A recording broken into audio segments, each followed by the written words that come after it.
Well, we will be speaking more about Oprah in the press review. Diptyque Laurent is back with us in studio. First, Diptyque, though, we're going to start with reactions coming into these very rare talks between the rival Koreas. That's right, a very historic meeting indeed. Eve, North Korea has now agreed to send a large delegation to the Winter Games next month being held in the South Korean city of Pyeongchang.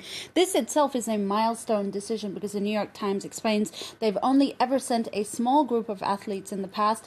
This delegation will include cheerleaders and a performance troupe as well. The South, for its part, is looking to hold military talks and possibly organize a family reunion for families separated between the border. The New York Times notes that the South is actually hoping this lull during the games may actually pave the way for negotiations between North Korea and the U.S. after the games. Not everyone buys into it, though. Let's show you a cartoon from a Dutch cartoonist, Arend van Dam. He's pretty cynical in this illustration here, where we see the two Koreas in the top left corner at war, and then they're shaking hands during the Olympics. Down on the bottom, we see the North literally running circles around the South and eventually creating a black hole into which the South falls. So can we really trust North Korea? That's a question being asked by this cartoonist.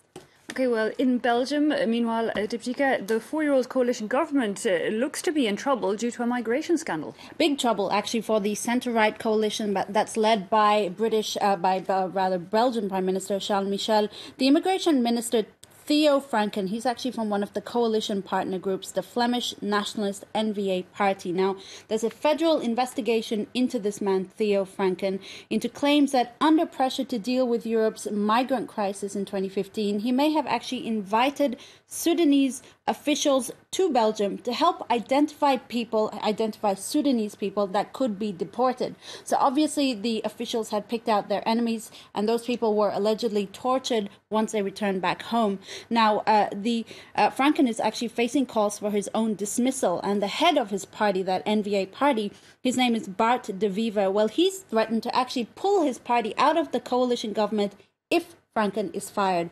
It's a complex story, but essentially the idea is that it's a major political crisis for Belgium's coalition government. Charles Michel has said he'll not cede to blackmail, and it's actually warranted a very angry editorial from the Belgian paper Le Soir.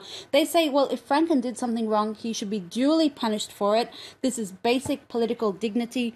They slammed the NVA party leader De Wever for what they see as political blackmail, saying, quote, "Welcome to the world of institutionalized political irresponsibility." Okay. Well, now, Diptyque, let's go back and speak a little bit more about Oprah Winfrey, who has not only met millions, as Stephen was telling us, but could now be looking at running for president. Don't do it. That's pretty much the message from a lot of the papers this Tuesday. The New York Times in particular, like many press outlets, has penned a piece saying, please don't run for president, even if the general feeling is that Donald Trump has set a bar so low that she could only be a better president than him. And nevertheless, the writer says, President Winfrey is a terrible idea, and it also underscores the extent to which Trumpism is invading our lives. I quote, "The ideal post-Trump politician will at the very least be someone deeply serious and highly competent with years of public service behind her." Obviously, Oprah Winfrey has not served the public yet. Anyway, what does Donald Trump think about all this? Well, a Twitter cartoonist has imagined the U.S. president in this great cartoon here. He's sitting at home eating takeout, watching the news, and coming up with catchy mean girl names to take down his would-be rival Oprah, like Nopra or Dopra, or my favorite, Oprah Lose Free.